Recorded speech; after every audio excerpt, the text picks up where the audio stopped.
This little thing you could ever want to meet.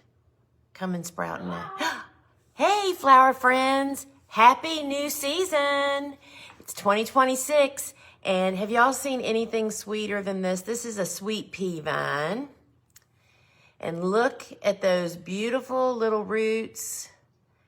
And oh my gosh, we're going to be talking about that and so much more today in the show. So I want to welcome everybody and can't wait for us to jump in. We are launching the 2026 seed season today right here on the show. So what we're going to be talking about is what seeds I am starting now, what I'm kind of doing to get ready for the growing season. I'll be doing a seed starting with soil blocking demonstration. And as always, friends, I'll be giving away one prize to an in-app live viewer. And then we will wrap the show up with a little Q&A at the very end. So if you have a question that comes up that you'd like for me to try to answer for you, please put in the comments at Lisa and then type your question. And again, we can only see your question if you're inside the app, right? All right, so before we get started, I want to thank you guys so much for sharing about our live gardening show. And we know you're doing it because we have new people every single week, y'all. And you know that you can also, in the app here, right down here at the bottom, there's a little button right there. You can share it and invite your friends to come over, right? And we love it when y'all do that. And then also just a little bit of housekeeping. Please be sure to include your, include and make sure it's correct email address and your cell phone number. We need those things for tracking tickets and shipper information. So be sure you check that out. And remember, friends, when you are inside of our app, you know, I know that some of you may have just stumbled upon us on social media right now. And what I need you to know is that we have an app, because when you're on the inside of the app, there's so much more that you can actually do. First off, you can do things like build a favorites list. You can watch replays. You can participate in the comments between the other live viewers, which is always, as you can see, they're already revved up on there, y'all, talking to one another and carrying on.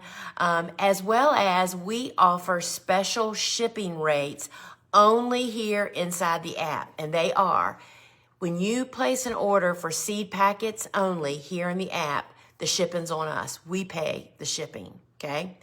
Also, here inside the app, we have a cap on product shipping, and that's $11.95. So that means if you buy one product or 10 products, you only pay $11.95. We do ship to all 50 of the United States, and remember that these special shipping rates that I just mentioned are only available in the app. They are not available over on our big website. Now, frequently we sell out of products that we talk about during the live show. Frequently, also, at the same time, our team is feverishly pulling stock from over on our website to restock the app. So when you go and it says out of stock, you might want to hit get notified, because they may be doing that. And then that just means you'll get a little ding when they bring it back in stock over here. Now, we also, I just love it so much, and I already see some sunflower emojis going on here in our comments, and you, those are what we call the TGW family, and those are our online course students as well as my Flower Farmer private club. People that are members of that. And we just love, we feel like y'all are just throwing little balls of love to us. And we feel it, we hear you, and we absolutely love it. Now, friends, today we are once again giving away a $25 store credit to one lucky in-app viewer. So press that button to get on. It says you're getting on a wait list, but that's just the list that we pull from at the end of the show. You must be present to win and claim it. And we'll pull that right at the ending of everything. All right, y'all, as usual, I've made a terrible mess here. All right, so what am I doing in January to prepare for the upcoming growing season? And so I think out of the gate, the first thing you need to do, and I learned to do this years ago, after you get caught without something, I inventory my stuff. You know, how many trays? Do I have trays? Do I have enough soil? Do I have fungus gnat control stuff? Because that is nothing worse than getting fungus gnats, y'all. And then, of course, you have row cover and out in the garden stuff, biodegradable film, flower support netting, all of those things.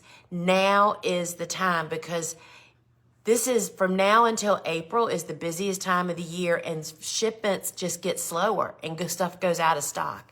You know, I also do things like check my grow light bulbs, you know, or my heat mats in good working order, those types of things. And the other thing I do is, especially now when there's nothing in it, I like to really look at my hardening off area that's outside and make sure that it's ready to roll, as well as my grow room. I do the very same thing where all those grow lights and things are. Clean it up maybe a little bit and get you ready for the season. And y'all may not know this, but I just love to draw. I love sketching out my beds, and I don't get down to maybe the degree of where everything's going, but I love to make the big picture layout of how the beds are going to be, and just that just kind of feeds me a little bit, right? And coloring them in with coloring pencils, it's really a lot of fun. And then I'm also thinking, all right, now is the time to start marketing my flowers. Because friends, you don't wait till you have flowers to sell them. You start baiting your customers long before that happens, because once they're here, you don't have that kind of time, right? And if you need to learn more about social media and how to use it, how to take good pictures, all of those things. And then, you know, one of the things that I know I'm the worst at, you know, I am the worst at this one, and I'll just totally confess that right now, is, you know, the word you hear people talk about is self-care. Y'all, it's just about resting. You don't get good ideas and think things through when your brain is working 24/7. You've got to rest. And so you have to plan some downtime. And I do that every Sunday. So I've really gotten that down to perfection, because I don't do it the other 6 days, right? And then, you know, while a lot of people like to make goals, and there's nothing wrong with that. I think that you should definitely do it. But I am goal driven year round. It doesn't just happen for me at the beginning of the year.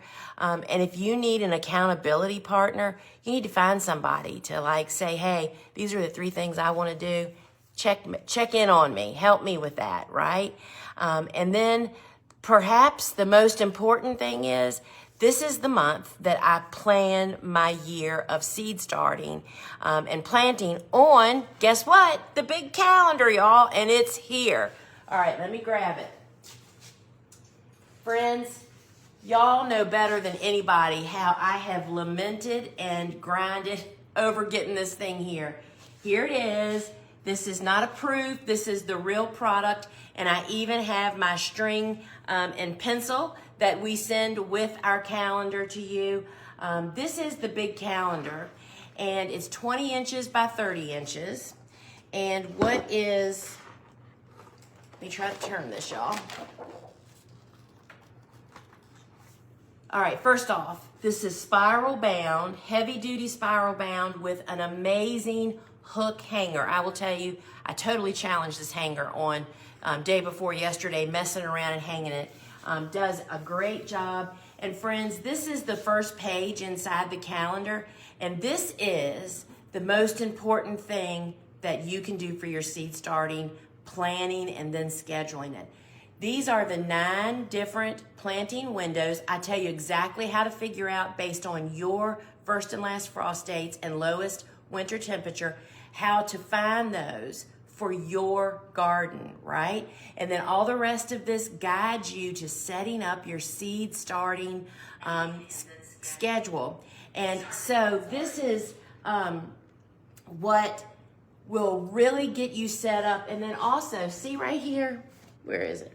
Right here, there's a QR code, and that QR code will give you the link to the seed starting worksheet that comes with this. You download this. This has got 66 of my favorite cut flowers. It has a place on here for you to write when you're supposed to plant. This, along with your planting dates, allows you to sit down and just roll out your seed starting schedule, y'all. This calendar is going to really pull the curtain back and reveal to you very simply and easily how succession planting works and how you're going to do it in your garden. And so then there's, of course, there's a page for every month for you to write your seed starting schedule on. And this is an any year calendar. What does that mean? That means that the dates are not written in nor the year. So you write the dates in, and then each day, this is one day right here, has plenty of room. I also include my recommendations of the way that I write on this calendar, so it then goes on to become a powerful planning tool. So the big calendar journal is $39.95, y'all, and that is really a great, great opportunity, y'all, to get this to plan your planting and seed starting season. And they are now in stock. Yeah, people are saying they can't wait to get theirs, and theirs ours coming today. So all pre-orders. Yeah, so all the pre-orders have been shipped, y'all. Our team, those pallets, the major pallets, arrived on Tuesday, and 3 hours later, that team had everything rolled up and packed to complete the pre-order. So all the pre-orders have shipped, y'all. And then we send you this great little bag that has the pencil that I recommend and the string to tie a pencil to your calendar, because you should not write on it in pen, right? All right, so the big calendar journal is really the next step to really teaching you how to be a great succession gardener.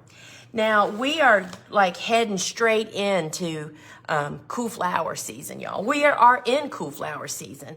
And so my book, Cool Flowers, which is the book that started it all, is really the basic first step on learning about how to plant cool season hardy annuals and when you should do it. And then it also talks about row covers and using all the things that I do for the cool season hardy annuals.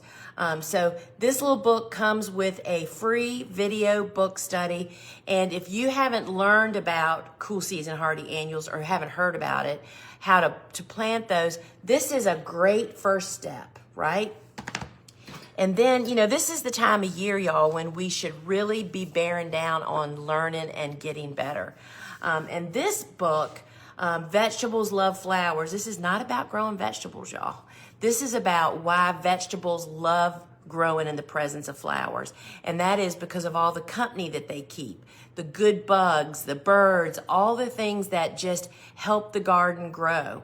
So Vegetables Love Flowers not only takes you through a little cutting garden, but this book also lists a lot of my gardening philosophies. This book also comes, when you purchase from us, a free video book study that's a lot of fun. I interviewed the photographer and my sister, all the people involved, and so it's really a lot of fun. So Vegetables Love Flowers, that's its kind of take, is really how to do this in a small veggie patch, as well as my gardening philosophy. Now, I'm going to show you our special edition Cut Flower Handbook, and we are at the end of the run, y'all. And these will be out. This was like, I'm not saying it's a one-time thing, but we are not restocking this immediately. We're down to, I believe it's the last 50. Cannot believe how they have blown out of here, y'all. I am so happy. So what's different about this? Notice the spiral bound. The biggest thing about this is, in a reference book, being able to lay the book flat just makes it so much easier to work with it. So this is the spiral bound Cut Flower Handbook, and this is one of our deals of the day. So this book is normally $44.95. It's on sale for $35.96, and we're down to the end. So if you want one, get it now. This is the Cut Flower Handbook. Now, we still have it in the regular spine, right? I mean, how beautiful is that? But just like with any book, you can't lay it completely, the pages blow over. So this is the Cut Flower Handbook. Both books come with the bonuses. I sign them all.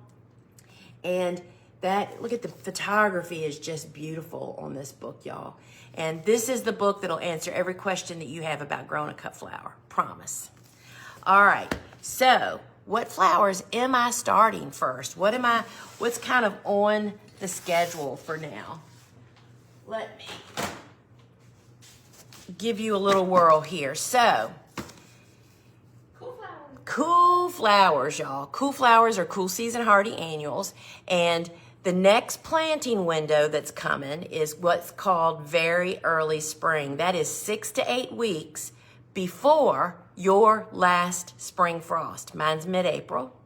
So that means mid-February, I'm shooting to plant transplants only. And so to have a transplant on mid-February, guess what? We are firing up now to start those seeds. And here are some of them. This is the Snapdragon Opus.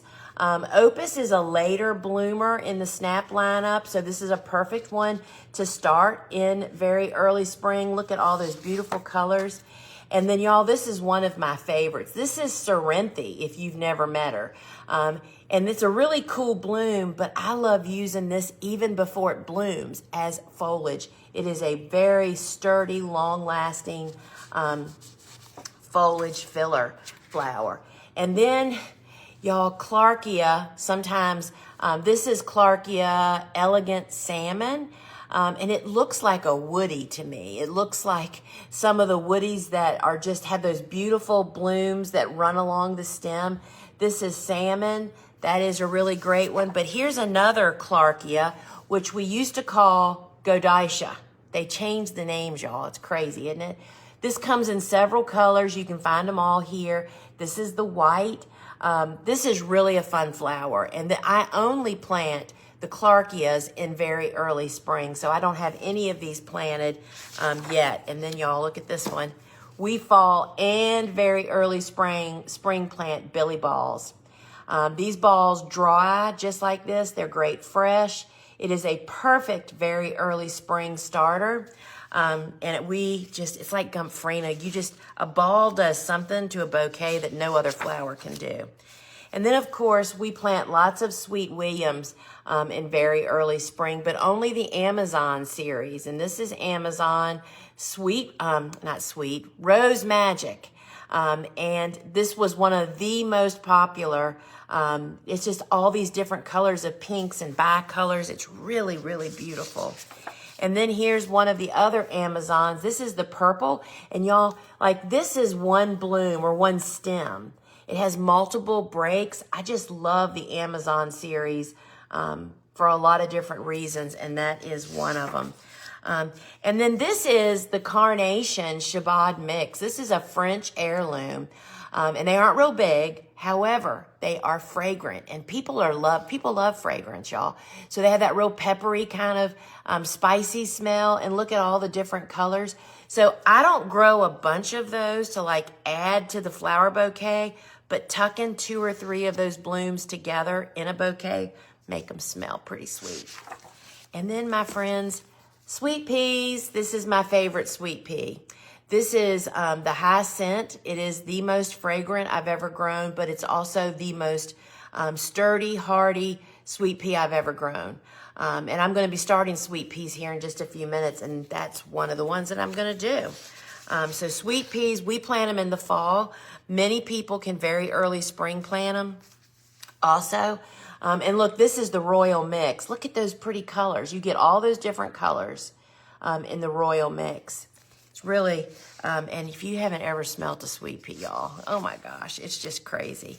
So this is a surprising cool flower to many, because it was to me. Status, y'all. This is the Status Seeker Mix. Look at all those great colors. And this is a really great one for very early spring planting. We use it fresh. We use it dried. And then I also love growing the Status Yellow. This will just brighten up bouquets like nobody's tomorrow with that bright yellow color. And it's kind of it's not gold at all. It is kind of the color of my shirt. All right, then stock is one of the crops that we plant a lot of this time of the year. We start the seed. You'll find so many different colors available here in the app. This is the apricot, which is really popular. That's just a really popular color. Remember that stock is one bloom to one plant. So we pack them in tight. We put 8 rows across a 30-inch bed. And here it is. This is ruby. Isn't that beautiful? Bright colors is what grab people, y'all. Apricot's pretty, but it's soft. This is what people are looking for if you're talking about just mixed bouquets. And this is perhaps one of the most popular seeds that we sell. This is Monarda lambada. It's a bee balm, but it looks really different. Bees love it, but it is an amazing cut flower. We love that one. And then, of course, all the Rudbeckias. I'm just going to show you 3. This is Indian Summer. This is about a 6-inch bloom. And so starting them now, they'll bloom later than the ones that I planted in the fall, right? And so they might not be as robust, but they are still robust enough. And then look at this. This is Chimchimney. And what's great about this Rudbeckia, notice how funky the petals look. They're fluted. And so if you suffer from a lot of pest damage on your Rudbeckia petals, you need to grow this one. The pests, just leave it alone. That's just not even worth them messing with. So that one's really a lot of fun. And this is my favorite gold Rudbeckia. Why is it my favorite? Because it's only about this big, which means it's very usable. It's an early bloomer. And then look at all those petals. They are super beautiful. And then I think another flower that people just don't plant enough of, and that is straw flowers. This is the silvery rose. I mean, this is a color you can use all season long. So we'll start that now, and then I succession plant this, starting it about every 6 weeks for a couple of more times. And look at this, the peach mix straw flowers. How pretty is that? So useful. And you know, straw flowers are another one like Statice. They'll dry just like they look, but we use them up fresh. And then look at the straw flower mix. This is a great place to start if you haven't met all the other. Now, peach is not in here, but all the other colors are. And this is a great one to grow to figure out, do you want to grow some straight colors? This yellow, the white, they're all available here in the app as straight colors as well as in this mix. All right, where are we? Oh, now, so those are that's a good show of the Cool Season Hardy Annuals. I'm starting now to plant them mid-February to 1st of March, okay? Now, I have a Warm Season Tender Annual that I do start now also. Actually, it is the official first seed I start because it's such a slow grower. And y'all, that is eucalyptus. Eucalyptus is not hard to start from seed. It sprouts readily, but it is slow to grow. So it gives you a lot of opportunity to kill it. So this is the one that's called Polyanthemus. Really love that one. And then another real favorite is the Silver Dollar, which this is the traditional. This is the one that everybody recognizes. So both of these will be the first seeds that I'm starting. Actually, we're going to start one of these today on the show because I want to get them going to have a big enough plant to plant out in April when it warms up enough for them, right? Because they're warm season tender annuals. So, you know, the one thing I think that a lot of people don't know is that I start all of my plants from the same seeds that you're starting from. Literally, I send the list up to the warehouse and they send me back seed packets just like you did when you sent your order in, right? And so I love doing that. That just helps me to know that I'm getting what you're getting, and I'm double checking seed counts, germination rates, all of that stuff. And I just love that we're starting from the very same place. All right, so now I want to show you and demonstrate soil blocking. And so let me bring that up. And I knew I was going to do that. I am going to make a small blocker, and we're going to actually plant my eucalyptus really quickly because I only start 20. And then I'm going to do the big blocker. All right, so let me get my stuff here. Now, I've been a soil blocker for almost 30 years now. Just such a great way to start seeds. Incredibly, well, let me just show you first. I didn't think about that. Let me show you the seedlings. So first up, I'm going to make the small blocks. This is Cress Green Dragon, and it's a cool flower. And look at the roots on these guys. And this is 20 little 3/4 inch blocks.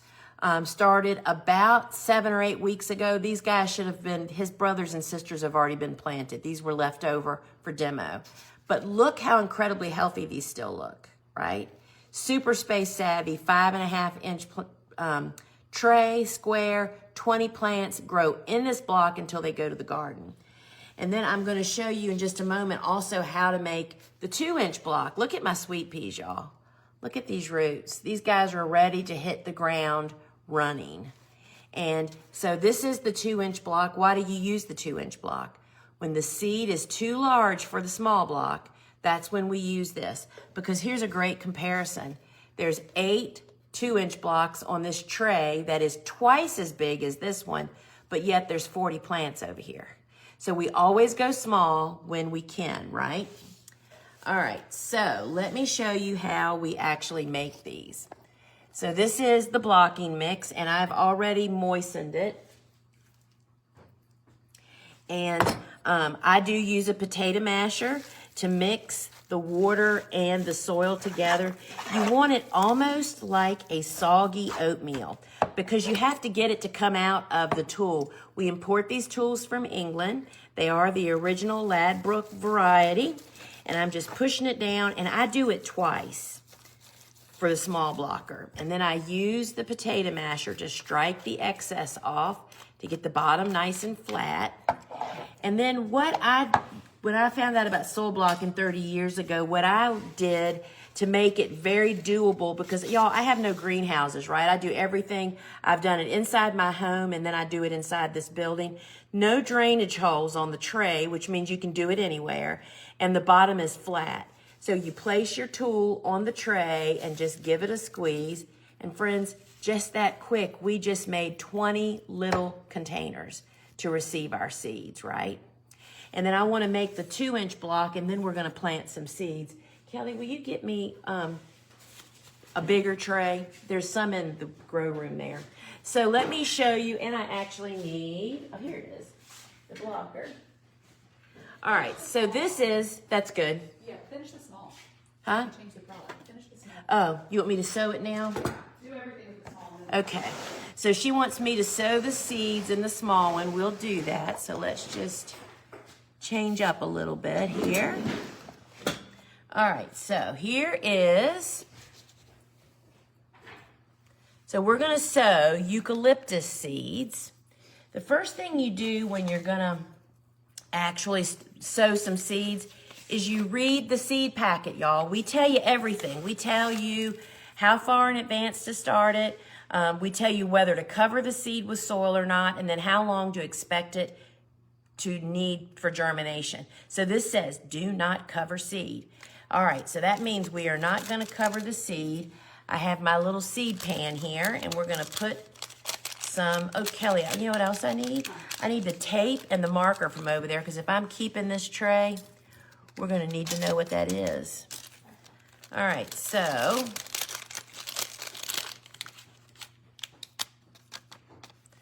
all right, we may not. I need more. More seeds? Nope, I got them. Thank you. I did think ahead.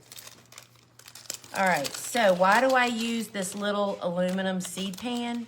Because there's no static electricity in it. And I don't know about you, but I learned just how much I was fighting the seed to get it out of the pan. I moisten it with a little saliva. Hold this over here, and I'm just gonna do it, y'all.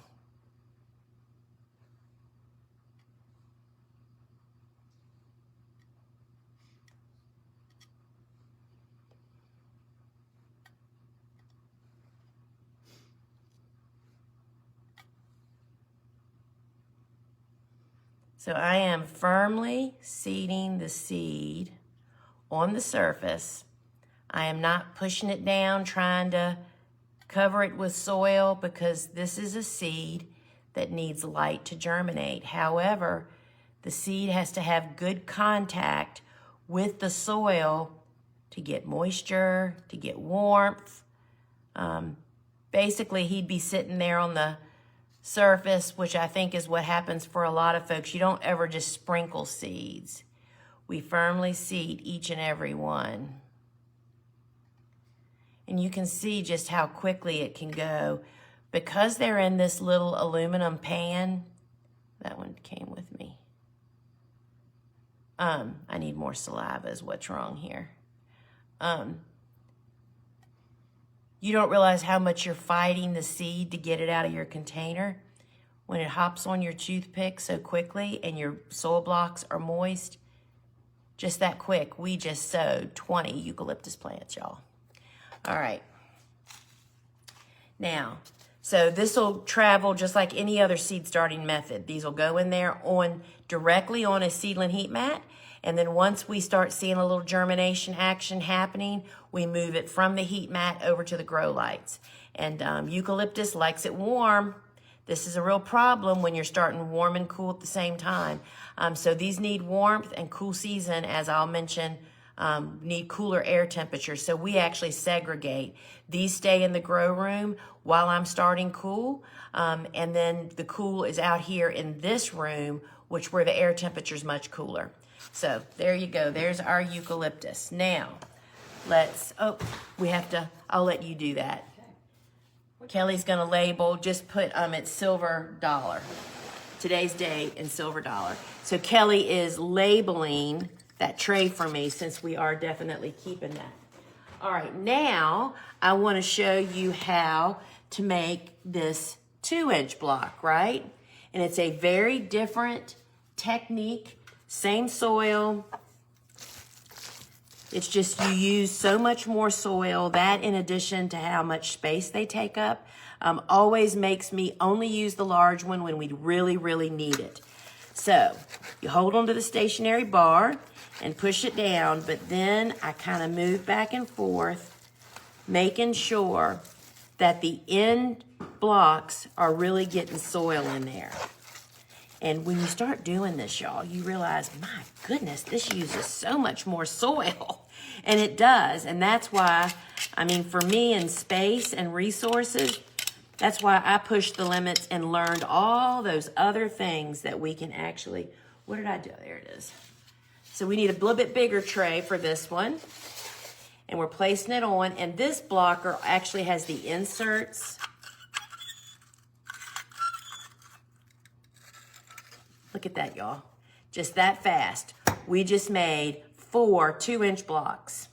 And you see how there's big holes on the top?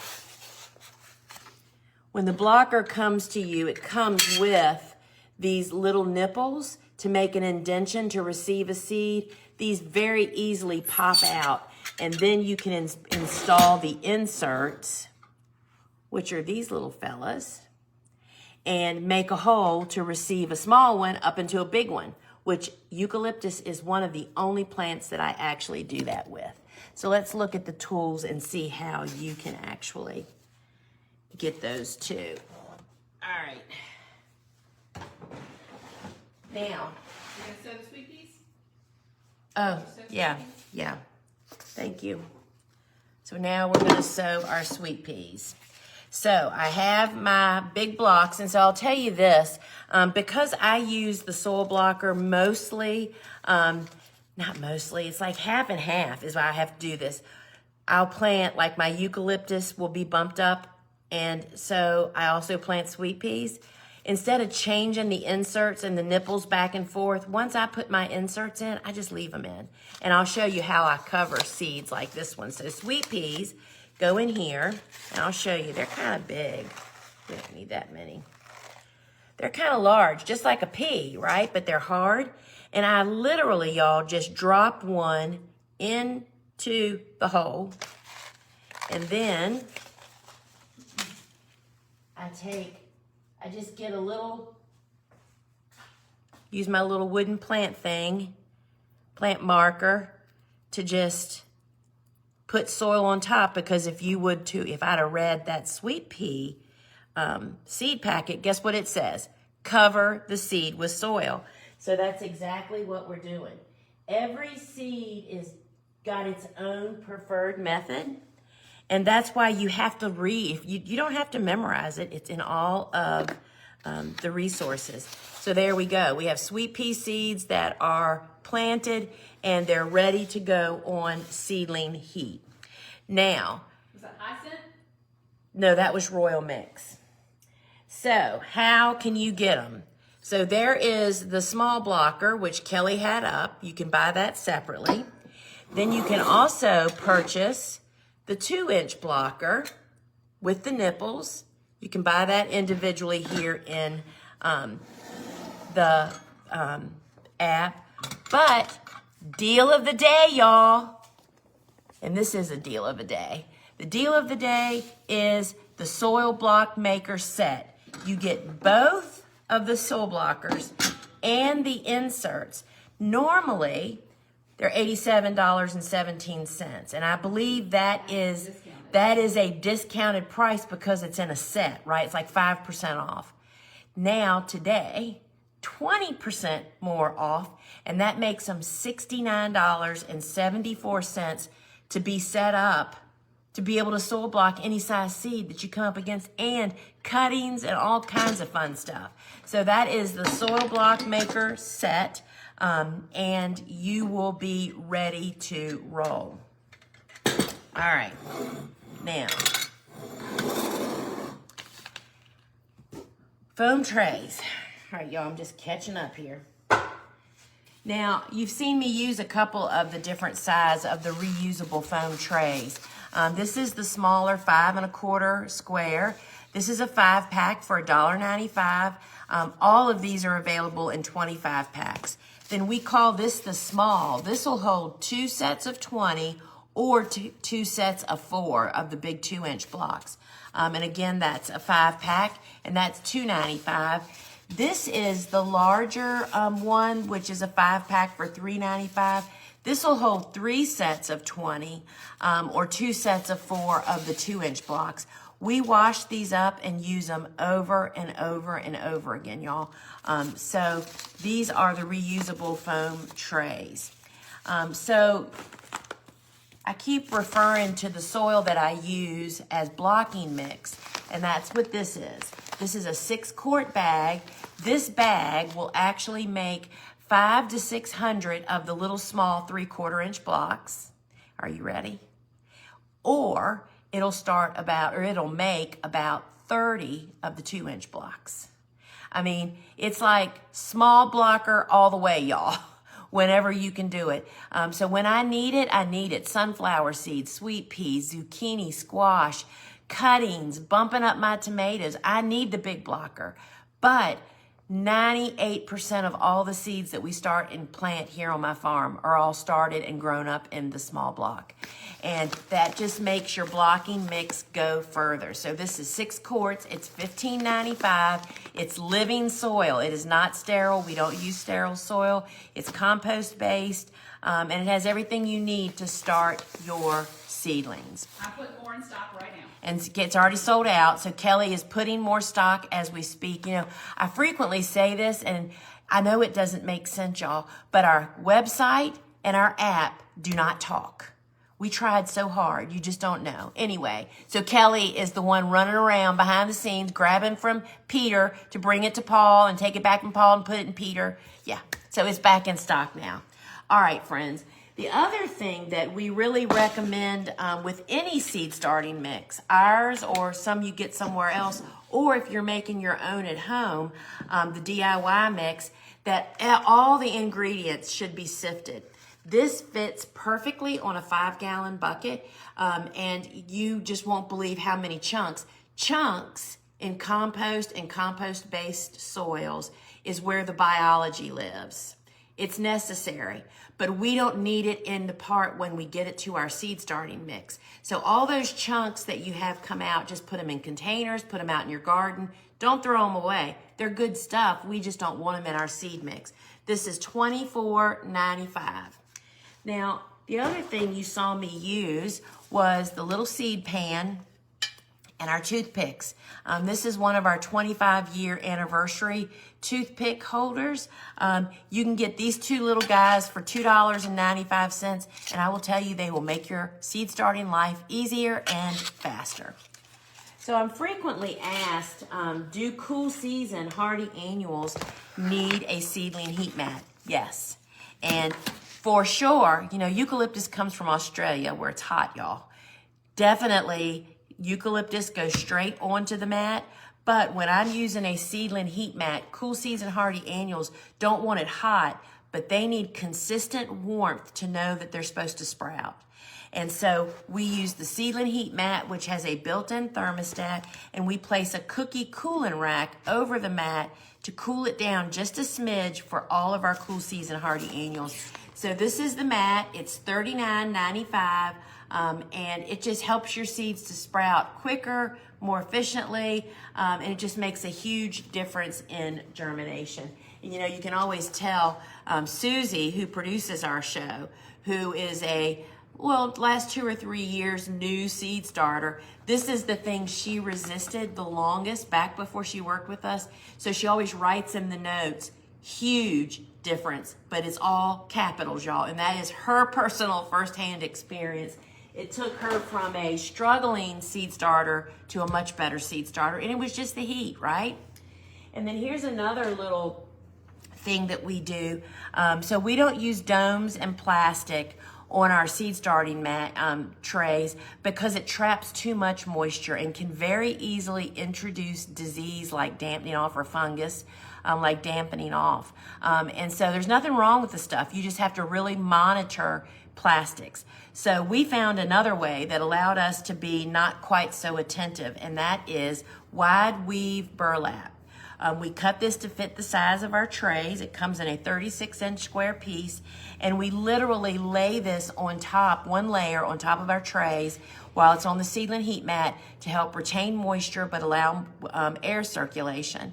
And once you start seeing cracking in your seeds happening, you remove the burlap and let them take them over to grow lights. So this is $3.95, and you can get, I believe, a 3-pack for like $9.95, I think. All right, so I'm frequently asked, what do I feed my seedlings? I've used the same fertilizer for 20-some years, y'all. Neptune's Harvest, seaweed fish, 1 tablespoon to a gallon of water. I do it every Monday. It's $18.95, and this will go a really long way in helping your seedlings. You can also use this in your garden. It works really great. And y'all, this is the time of the year where I didn't use this, I'm paying for now. These are plant markers, and this is our special marker set. This comes with 10 of these 18-inch and 10 of these 12-inch, and it also comes with our very favorite garden marker. This is a marker that resists UV rays and moisture outside. And here's a great example. This is one of our plant markers that was outside for like 15 months in the weather, and you can still read Royal Mix. That's actually the sweet pea I started this morning. And so this makes a huge difference. So this is $17.95 for the plant markers and the marker. You can buy the marker separately here in the app.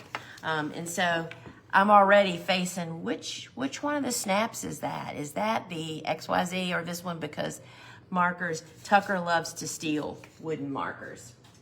All right, friends, if you have started seeds before, you're probably pretty familiar with fungus gnats. Those are the little gnats that seem to appear maybe when you have house plants, but definitely when you start starting seeds.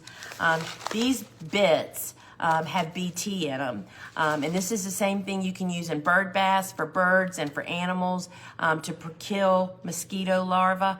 Well, by putting this in your watering can, 4 tablespoons to a gallon, most people make half or a quarter of that, and do it once a week.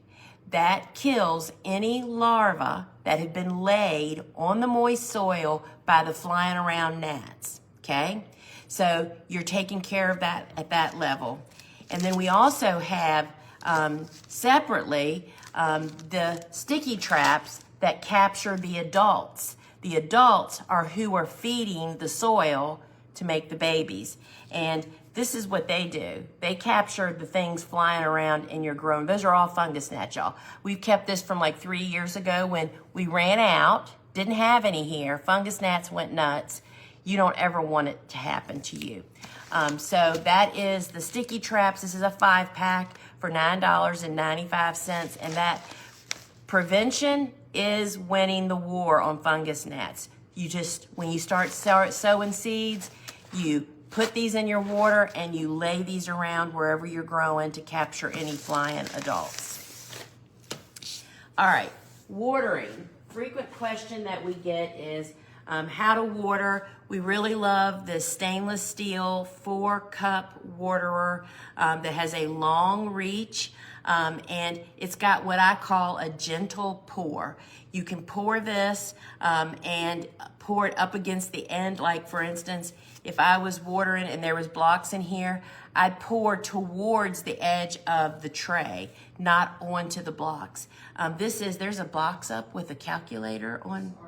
It's okay. With inventory, numbers. 4 cup, it holds 4 cups and it's $29.95. Kelly is multitasking, bringing stuff over that y'all are grabbing up. So we have sold this and used this one probably for like 15 or 20 years. Love this, and it's also great for water and flower arrangements, y'all. You can poke this in and without messing with the flowers. Love this so much. Now, shifting gears just a little bit to thinking ahead of what you're gonna need out in the field, right? And so, especially with cool flowers, they will get away from you. Every year, my early snaps get away from me in netting. So flower support netting is this plastic mesh, which you suspend just simply using sturdy garden stakes at about the halfway to maturity mark on your plants. So like my plants are gonna be 48 inches tall. This netting would be at the 24-inch mark. This hasn't been unfolded for like 2 months now. We haven't talked about this. And I also recommend that you do support netting by yourself. It is not a husband and wife event because it can be kind of annoying. So this is what it looks like. It has 6-inch squares. You put it on the stakes. There's videos on our website and on the product showing you how to put it on. It's reusable from year to year. You will not have cut flowers to cut if you do not support your flowers. That's just a fact. Torrential rain lays them down, wind, all of those things.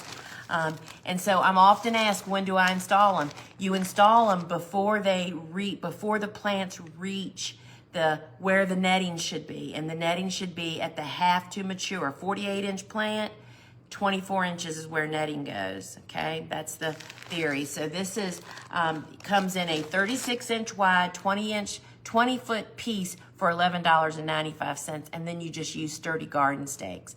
Super easy. It's hard learning curve, but once you get it, once you lose flowers that lay down, you will never let it happen to you again, right? And then also, there's videos online. This is the green vertical netting. This is like made for sweet peas, things that grow straight up and down. And it is green, and the squares are a little bit different size than the 6x6. So if you really want to use the green for Hortonova, for like flower support netting, just know that the squares aren't the same size, which is perfectly fine to use, but just know that in your mind.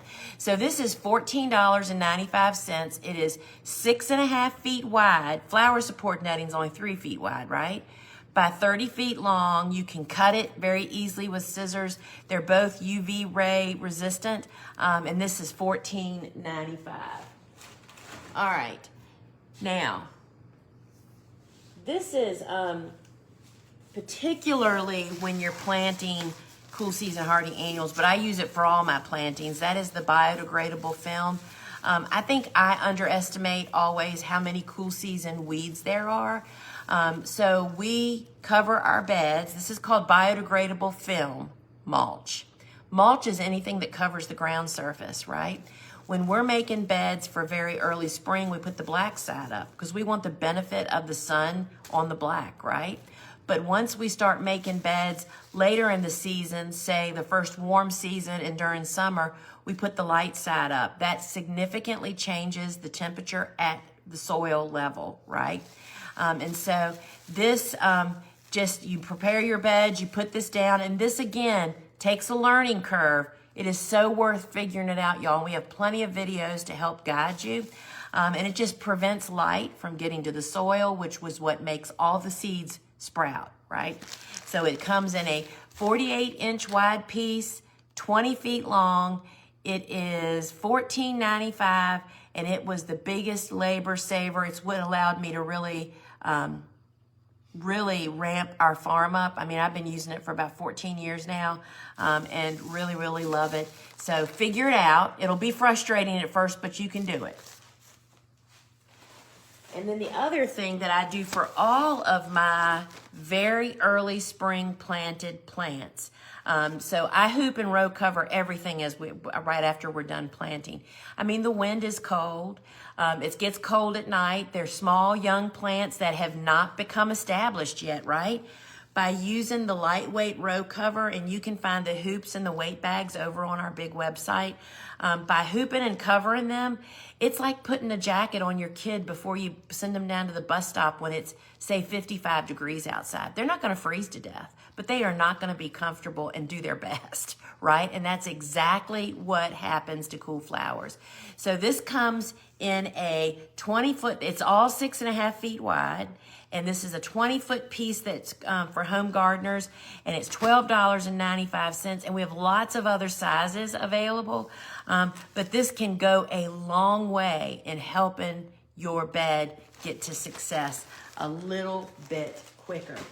Now, we are having another great deal of the day, y'all. So we've got two so far, the Soil Block Maker set and the Cut Flower Handbook Spiral Bound, both of those. Well, we also have two of our home gardener online courses on sale for $19.95, y'all. So the first one we have is Seed Starting Made Easy. This is me taking you through starting the seeds, growing them up inside, hardening them off, getting them out to the garden. I mean, everything you need. Plus, there's also a session on sowing seeds out in the garden and sowing sunflowers in plug trays. So for $19.95, you have lifetime unlimited access. And if you've never bought an online course, it's just like buying a book, except instead of picking up the book, you go to it wherever there's internet, log in and into your library, and all your courses are right there. So this is the Seed Starting Made Easy for $19.95. And friends, this is the Easy Cut Flower Garden online course and the digital version of the Easy Cut Flower book. And if you want to have a little 3x10 cutting garden, this is the way to go. This has everything you need from starting it to planting it, cutting it, setting it up for low maintenance. And that too is $19.95. I mean, really, both of these are great companions to have together, and they're $19.95. Now, friends, remember, I'm going to be doing a giveaway to one lucky viewer for $25. And remember, I'm also going to be doing that live Q&A at the end. So if you have a question, type in the comments inside the app at Lisa, whatever your question is, and Jessie will gather those up and feed them to me at the very end. Now, there's just a few tools and accessories that I find just, priceless, literally. I mean, it's like you just don't know what to do without them if you don't have them for some reason. And the first one up is our Japanese hand hoe. This is the left-hand model, and this is the righty. Y'all, great for thinning. We do a lot of direct sowing of cool season hardy annuals in the fall. I don't thin until very early spring. This is such a great tool for that job, as well as weeding, grading mulch. Really love, and it comes in a left and a right. It'll ask you which you want when you're actually in the checkout. It's $19.95, and this is probably one of the #1 tools that we sell at Christmas. And for the first Christmas ever, we didn't sell out. We bought enough of them. We still have some because the last few years, 2 weeks before Christmas, there were no hand hoes. So that is just a really great one. And y'all, I just cannot even tell you how important it is from the person that does never believe this, to wear gloves when you're gardening, particularly when you're cutting flowers. It's all about stripping, y'all. If I hadn't worn gloves for 27 years, my hands would be so wasted. These are our best-selling, top-performing, everybody loves them gloves. They're the Atlas lightweight gloves. They're nitrile. I can sow seeds in them. But more importantly, it's about stripping the leaves off, y'all. And the price point is amazing, $8.95 a pair. Or you can get a 4-pack for $31.95. They are machine washable, and we just absolutely love them. So lightweight gloves, buy a 4-pack because you never want to be without them. But for working out in the garden and having a better grip, do you know that I have learned that putting in our hoops, pushing them in the ground without gloves, I can barely do it anymore because my hands are weaker than they used to. Put gloves on and I'm like Wonder Woman. It's a big difference, y'all. Check it out. And then for this time of the year, I wear the lightweight colored ones during the summer. But this time of the year, you wear the black ones. The black ones are just a little bit more heavy duty. It makes all the difference. Same sizing. What I meant to say previously, those come from extra small to large. These come from small to extra large. Brick masons wear them, plumbers, people golf in them, quilters wear them. They're just the best ever. And so these are the same, $8.95 a pair, or get a 4-pack for $31.95. And then the job I'm getting ready to tackle this weekend, you know, for me, January is the official pruning month. And I have a lot of blackberry brambles on my farm. And this is what I put a jacket on and I wear these. These used to be called the rose gloves. Now they're called the gauntlet gloves. And they protect you. They're man-made, so you can machine wash them, like to get rid of poison ivy, oils on them. Totally love these guys. They have padded palms, roses, briars, cleaning out vines, any of that kind of stuff. These are $39.95, and they come from small to extra large.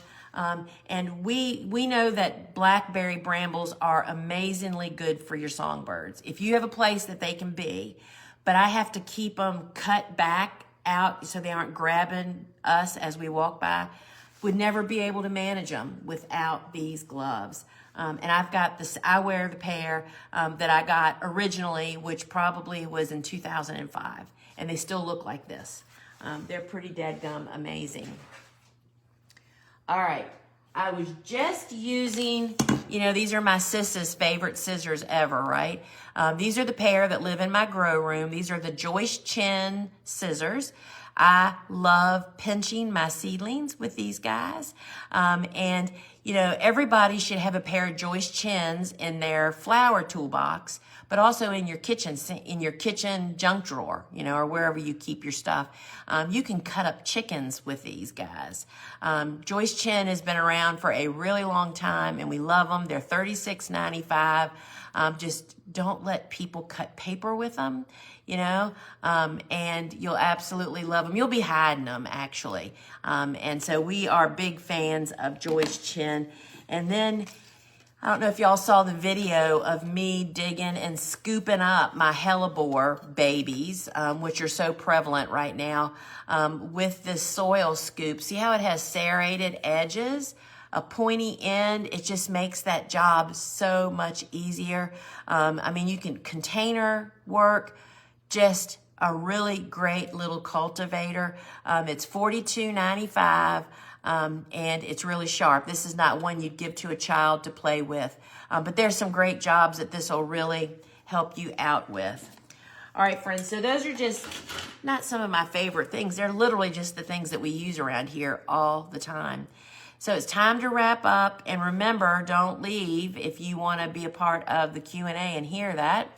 And remember those special shipping rates, free seed packet only, and a cap on product shipping is only available here inside the app, and not over on our big website.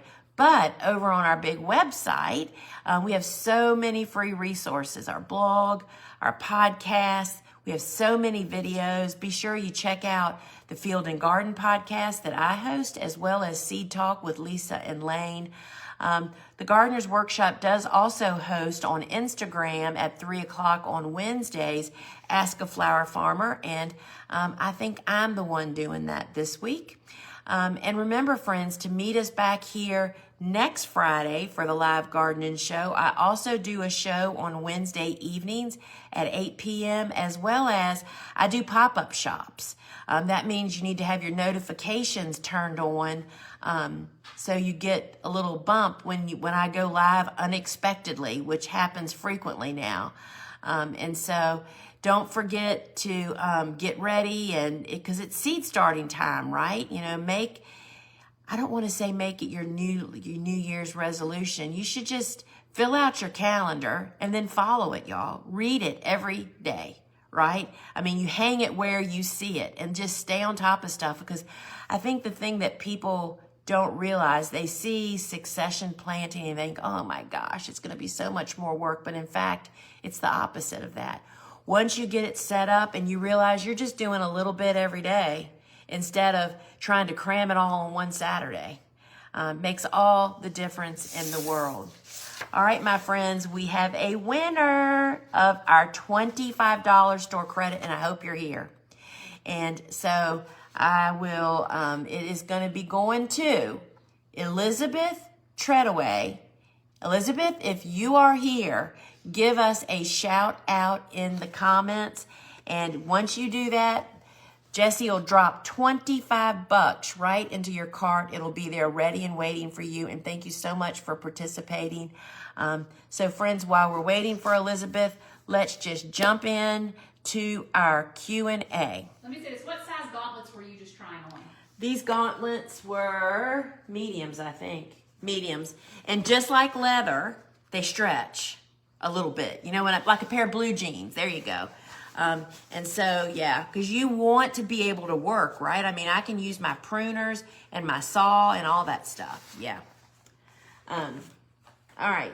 Questions. Best dry organic fertilizer. So, we offer the two that I use. We still have the original fertilizer in stock, don't we? And so I am a big believer in mixing up ingredients. It's like, for instance, I don't want to buy compost from the same place for 20 years straight because they're using the same stuff.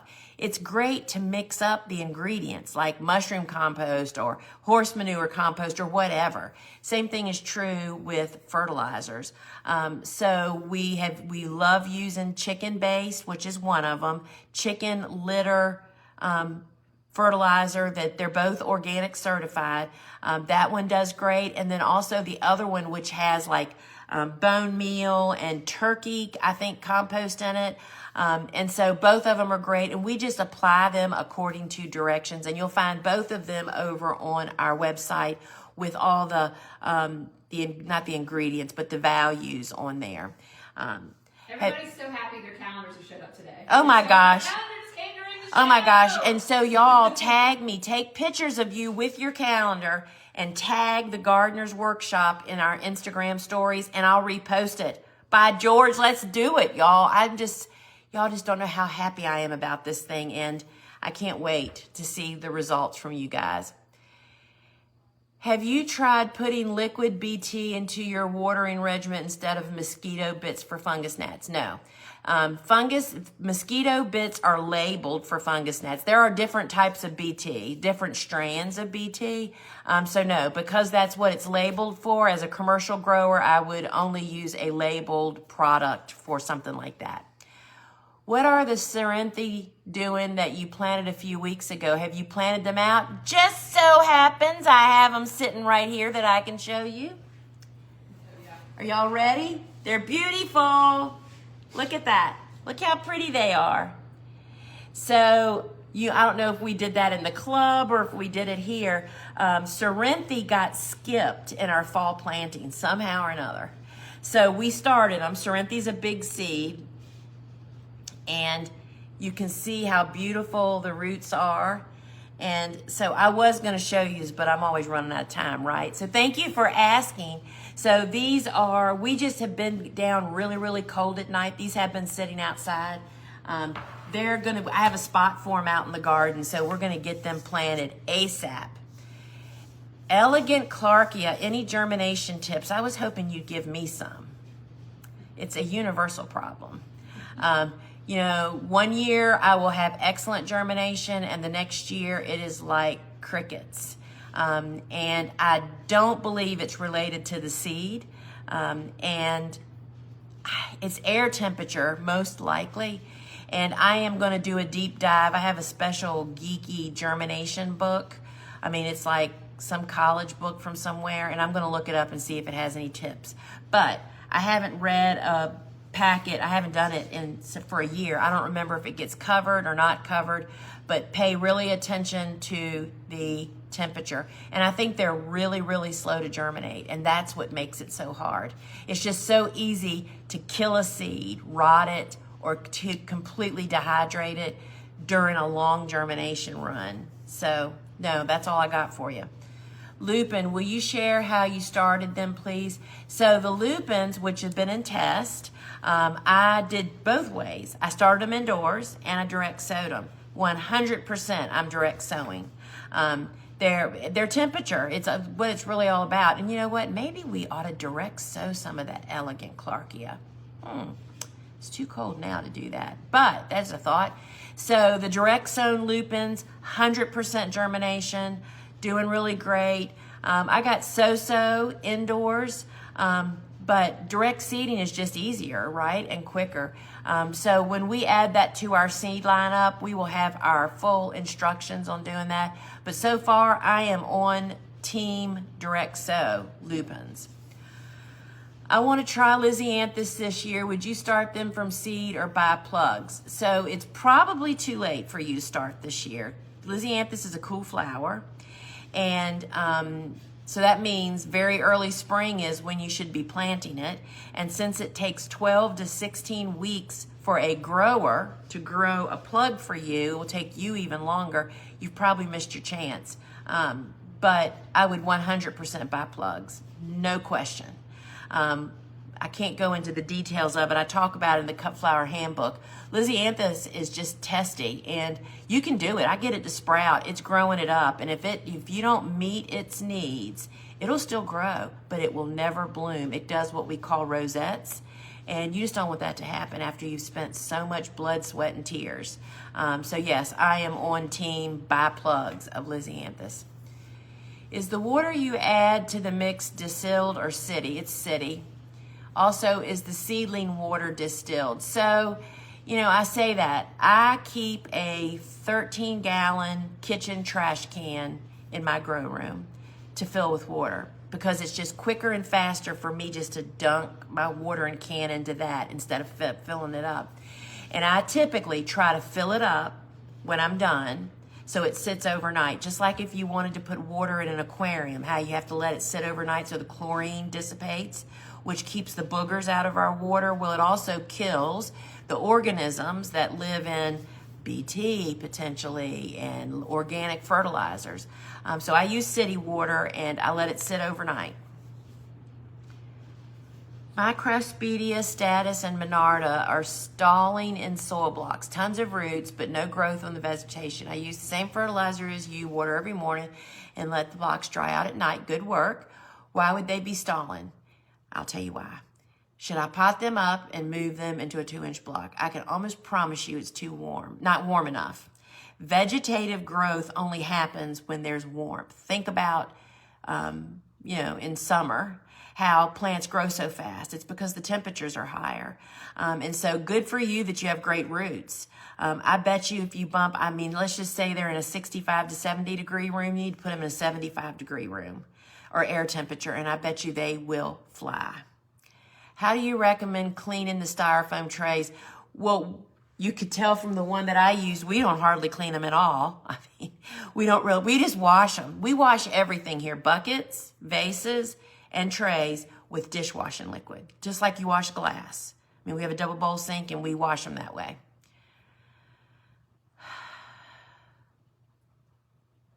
Would you remind us of your fertilizing and fungus gnat prevention application schedule for your seedlings? Which fertilizer do you use for your seedlings? So, I fertilize on Monday, watering. So both of my applications are done through the watering can when my daily watering. On Mondays, I add to my watering can the Neptune's Harvest seaweed fish that you saw me show early here, 1 tablespoon to a gallon of water. That day, on Monday, it's just my regular watering. Before I water, I add that into the can and water everybody. Then on Wednesdays is when the bits get applied. But typically on Tuesday, after I'm done watering, I fill the can up. I put the bits in and just let them sit overnight so that they get well dissolved. And then the next morning, water with that. And then, of course, the sticky traps are out. Is the eucalyptus you're planting a cool plant? No. Eucalyptus is a warm season, tender annual that is a slow grower. That's why we're starting it at the same time. And just talking about how I was telling you that I have to segregate, air temperature really dictates how plants grow. And while we need it coolish, 65 to 70 air temperature for cool flowers, for warm flowers, they're looking for 75 to 85 degrees. So you may have to figure that out. Do you start Pro-Cut sunflowers in the small blocks or the big blocks? So we actually start our Pro-Cut sunflowers in plug trays, which you can find those not on here, but on our website, the 128 plug trays. But if I was starting in soil blocks, and the reason I don't is because the volume that we plant each week, it would be labor intensive. I would use the 2-inch block. The way I choose between the small blocker versus the large blocker is the seed size. And as I mentioned when I was showing you this bag of soil, you can make 500 to 600 small blocks or 30 2-inch blocks. So that's what drove me to figure out to start just about I start zinnias, marigolds, and cosmos all in the small block. Beautifully. They grow up in it. It's all about timing, y'all. If you don't have the Cut Flower Handbook, you need to get one and read it because timing is everything. And that's how you really make use of the small blocker. So if a seed is too big, think zucchini, squash, sunflower, sweet peas, it has to go in the big blocker. Do you ever soak your sweet pea seeds? I used to. Then Farmer Bailey, who grew a lot of sweet pea seeds before he moved out of the country, really got me to stop doing that. And we also no longer put sweet pea seeds on the seedling heat mat. I literally set them outside in my hardening off area when it's what we're looking for is about no lower than 35 degrees at night, but it's those 50 to 60 degree days out there. They're slower to germinate, but every single time I get 100% germination. I mean, it's ridiculously crazy how it works. Why do you not just start eucalyptus in the 2-inch block? And that is such a great question. Because if anybody has seen some of the big personalities on TV talking about soil blocking, they almost exclusively show people that they should start everything in the 2-inch block. And in fact, that's why most people give up on soil blocking. So whenever you have a large mass of soil, whether it's a 2-inch block or a plug tray or a peat pot, and you put a little tiny seed on top, it is almost virtually impossible to keep that mass of soil evenly warm and moist on the top and the bottom at the same time. And that's why the small block germinates so incredibly well, because it's so small. Once you figure out for your conditions how to warm up that little block and water it thoroughly every morning to keep it moist throughout the day until it dries overnight, it's night and day difference. So that's why I do the same thing with eggplant, tomatoes, peppers, eucalyptus are the 4 things that I start in a small block so I get excellent germination, and then we bump them when they're 2 to 3 weeks old. Good questions today. I know, these are great questions. Y'all are ready, aren't you? I mean, I'm ready too, y'all. And I will say this. So in the next month, you definitely need to turn your notifications on. I just talked to Susie, who produces the show, this morning.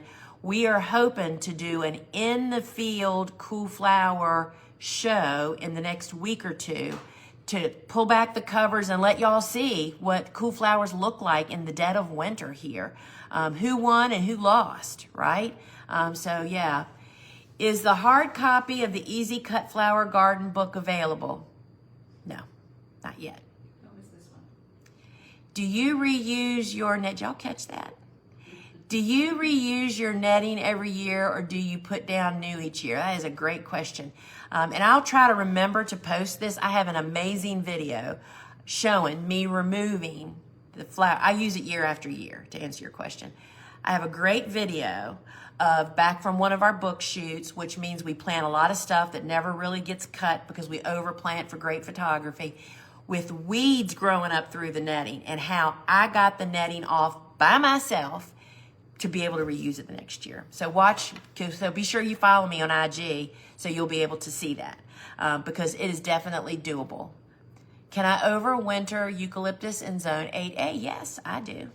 That means that in the fall, or in, right before frost, you cut it back to 12 to 18 inches, dump a bunch of bags of leaves so that it's totally covered. You're really just trying to insulate the entire area, the soil, the plants, to keep the ground from freezing.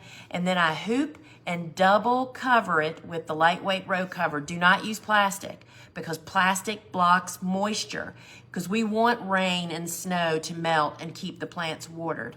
And yes, I have done it successfully several years. Can I replant sunflowers in rows after? Can I replant sunflowers in rows after I harvest? Essentially succession planting more than once in a single season in a single row. Yes. So one of the things, first off, any plant planted repetitively in the same spot can definitely get diseases. Sunflowers have a huge powdery mildew that you don't ever want to get, because once you get it, you can't ever get rid of it. So, but I dance with the devil, and I will plant sunflowers twice in the same spot if I'm not having any disease issues, meaning we plant and they grow up and we cut them. Then I cut the stalks with a pair of loppers at ground level, and then just plant more sunflowers around those. There's so much benefit to leaving roots in soil, so many microbes and good biology and fungus and all that stuff. There's a real benefit to doing that, but I wouldn't do it more than twice. Hope that's what you were actually asking me. Will you ever go back to seed starting videos? Saturday seed starting videos. Funny enough, I was thinking about that this morning, but I don't know what I'm thinking about it. Which plants would you recommend for a new cut flower farmer to plant the first year? Now, there's a loaded question. So, We make videos on that, don't we? well, but not only that. So I want to say this because I think I said this when we were talking about courses the other day, when Jesse and I did a special show just going through all of our courses, which you can find, I think, here in Comments. So, is if you have not grown a true working cutting garden, that's where you're supposed to start. And the flowers that we recommend in the Easy Cut Flower Garden course digital book download, which is also the same flowers that are in our Cut Flower Garden seed collection, which are still the mainstay flowers that we grow here on our flower farm, are the flowers. It's warm season. It's not cool season, I wouldn't say that cool season's where you start for something like that. Definitely warm season, but that's it. And if you are growing and you have grown a cut flower garden, you just grow more of them and more color varieties and learn how to succession plant as we do. Thanks for the great questions today, y'all. All right, today's Friday. See you next Wednesday night at 8 p.m. and next Friday. And friends, thanks so much. Have a great day. And till we meet again, my friends. Ciao.